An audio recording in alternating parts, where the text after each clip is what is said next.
In a previous video, we talked about fonts and how to get them set up in text messaging. This one, we're going to go ahead and talk about how to get it in other areas of the phone.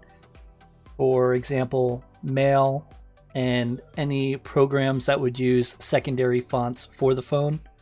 So we're going to go ahead and show you how to do that. So you definitely don't want to miss that. Welcome everybody, I'm Kevin from helpfultutorials.net. If you're new here and you like iPhone tutorials, tips, tricks, and app discovery, please do me a favor and smack that subscribe button. So let me go ahead and show you an example of what we're going to be looking at. If you look at my email, and yes, I know I have a lot of email and I can't keep up with it. Let's go ahead and just click on it here.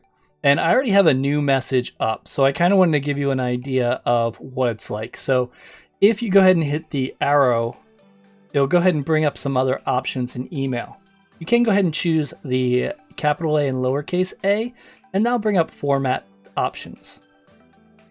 You've seen this before, and now you can go ahead and see default font.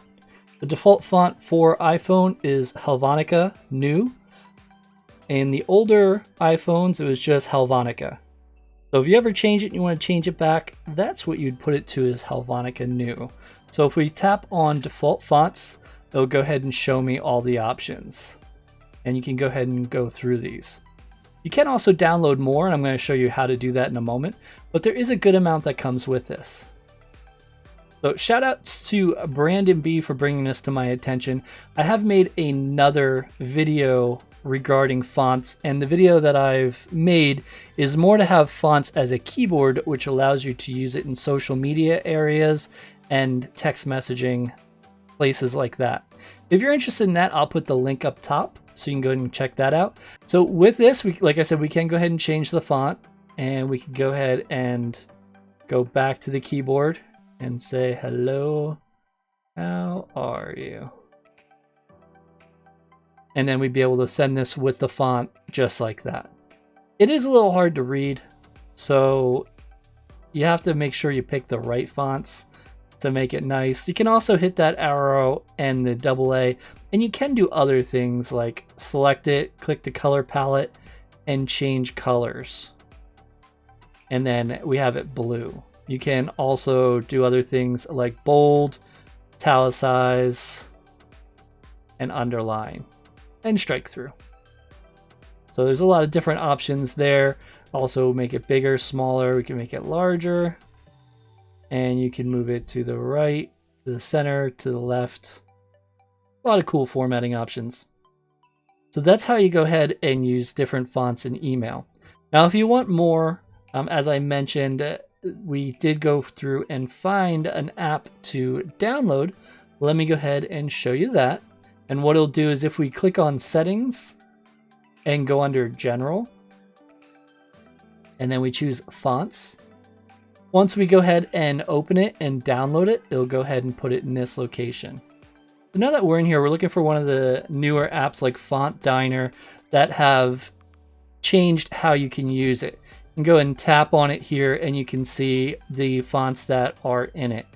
You can install the fonts, and then you can go ahead and turn them on or off, and you can use them the same way. Now keep in mind, once you do this, it will put it in the fonts area in the settings, and from there you can always click and remove the fonts as well. So you can remove them there.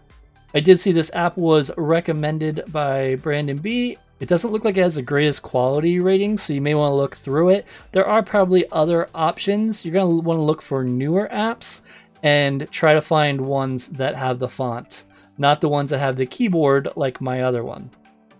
Since this is new in 13, it is taking a while, but I'm sure there are some paid options out there. This has 23 fonts. After looking at the reviews, it looks like most people think once you download this, it's going to work throughout the whole app. And it's not like that. It's only going to work in pretty much like your email and other programs that are going to use that, like editing software or Photoshop type programs where they use special fonts. This is how you would go ahead and import extra ones. I don't think Apple's going to go ahead and let you change everything for fonts, at least for now, but it may be down the road, but I have a feeling it'll be a few more years till that happens. If you're interested in more content like this, you can check out my website, helpfultutorials.net. I currently have a tips and tricks video there if you want to go ahead and check it out, absolutely free. And I will be adding more secret content over there for anyone that visits.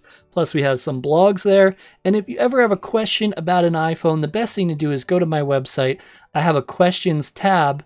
Put your question and I'll do my best to answer it. And maybe I'll even make a video about it. Here are some other videos I think you'll enjoy. Thank you for the view.